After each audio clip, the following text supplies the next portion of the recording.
नमस्कार। भारतीय न्याय संहिता 2023 पर हमारी चर्चा में आज एक बहुत ही दिलचस्प सवाल पर बात करते हैं। इसका अधिकार क्षेत्र, मतलब ये जो नया कानून है, इसकी पहुंच आखिर कहां तक है, कौन कौन इसके दायरे में आता है। चलिए आज इसी को जरा गहराई से समझते हैं। तो आज की हमारी बातचीत में क्या क्या होने वाला है। सबसे पहले तो देखेंगे कि इस कानून का दायरा आखिर है क्या। फिर समझेंगे कि ये पूरे भारत पर कैसे लागू होता है, और जो सबसे दिलचस्प बात है कि इसकी पहुंच भारत की सीमाओं के बाहर भी कैसे है। और हाँ, पुराने कानून यानी आईपीसी से इसकी तुलना भी करेंगे। और आखिर में ये समझने की कोशिश करेंगे कि इन सब बदलावों का हम सब पर क्या असर पड़ेगा। तो चलिए एक सिचुएशन से शुरू करते हैं। मान लीजिए कोई भारतीय नागरिक है जो लंदन में कोई जुर्म कर देता है, या फिर किसी ऐसे जहाज पर है जो समंदर के बीचों बीच है, किसी देश की सीमा में नहीं, और वहां कोई अपराध हो जाता है। तो क्या क्या भारत का कानून उस तक पहुंच सकता है, उसे सजा दे सकता है? यही वो सवाल है जो आज की हमारी पूरी बातचीत को दिशा देगा। तो शुरुआत करते हैं बिल्कुल बेसिक से। बीएनएस की धारा 1, ये वो बुनियाद है जो बताती है कि भारत के अंदर इस कानून का अधिकार क्षेत्र क्या होगा। देखिए, ये बात बिल्कुल साफ है, इसमें कोई कंफ्यूजन नहीं। भारतीय न्याय संहिता 2023 अब पूरे भारत पर लागू होती है। और जब हम कहते हैं पूरे भारत, तो इसका मतलब है जम्मू और कश्मीर समेत।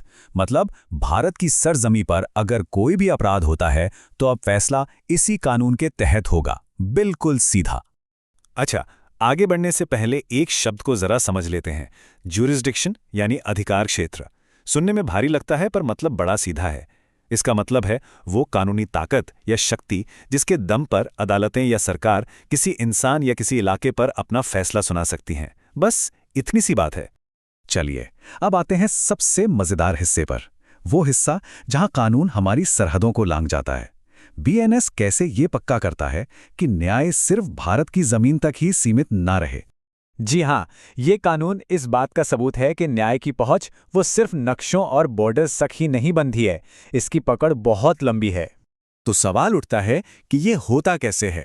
देखिए, बीएनएस 3 खास मामलों में भारत के बाहर भी लागू होता है। पहली बात, अगर कोई भारत का नागरिक है तो वो दुनिया के किसी भी कोने में चला जाए, वो भारतीय कानून के दायरे में रहेगा। दूसरी बात, कोई भी जहाज या हवाई जहाज जो भारत में रजिस्टर्ड है, वो चाहे दुनिया में कहीं भी हो, उस पर किया गया अपराध भी भारत के कानून के तहत आएगा। और तीसरी, और शायद आज के जमाने की सबसे जरूरी बात, अगर कोई व्यक्ति चाहे वो कहीं भी बैठा हो दुनिया के किसी भी देश में, और वो भारत में रखे किसी कंप्यूटर को, किसी सर्वर को हैक करता है या निशाना बनाता है, तो उस पर भी बीएनएस के तहत कार्रवाई होगी।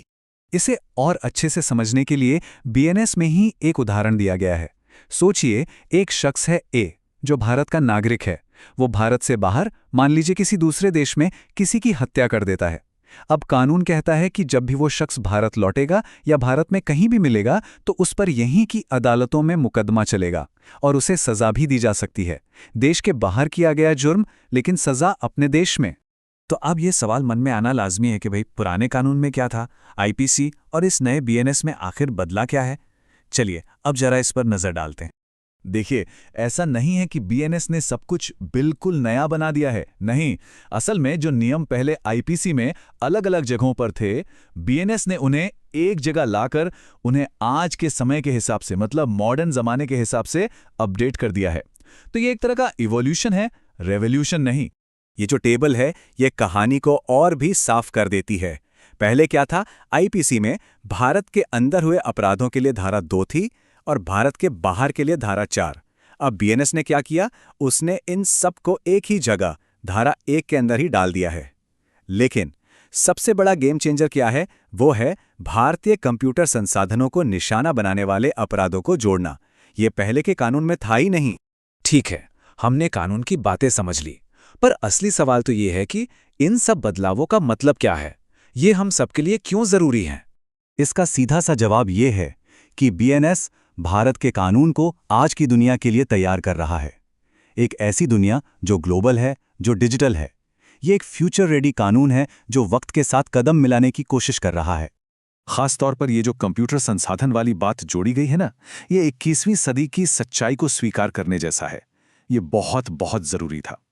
इसका मतलब है कि अब अगर कोई हैकर दुनिया के किसी भी कोने में बैठकर भारत के सिस्टम्स पर हमला करता है, तो हमारे पास उस पर कानूनी कार्रवाई करने का एक आधार है। हाँ, ये सच है कि उसे पकड़कर लाने में अंतर्राष्ट्रीय सहयोग लगेगा, जिसमें अपनी मुश्किलें हैं, लेकिन कम से कम अब हमारे पास एक मजबूत कानूनी ढांचा तो है। तो आज की ये सारी बातचीत हमें एक बड़े सवाल के सामने लाकर खड़ा कर देती है। जैसे जैसे ये दुनिया और डिजिटल होती जा रही है, जैसे जैसे देशों की सीमाएं धुंधली पड़ रही हैं, तो कानून की अपनी सीमाओं को, अपनी हदों को और कितना बदलना होगा और कितना फैलना होगा, ये एक ऐसा सवाल है जिस पर हम सबको सोचना चाहिए।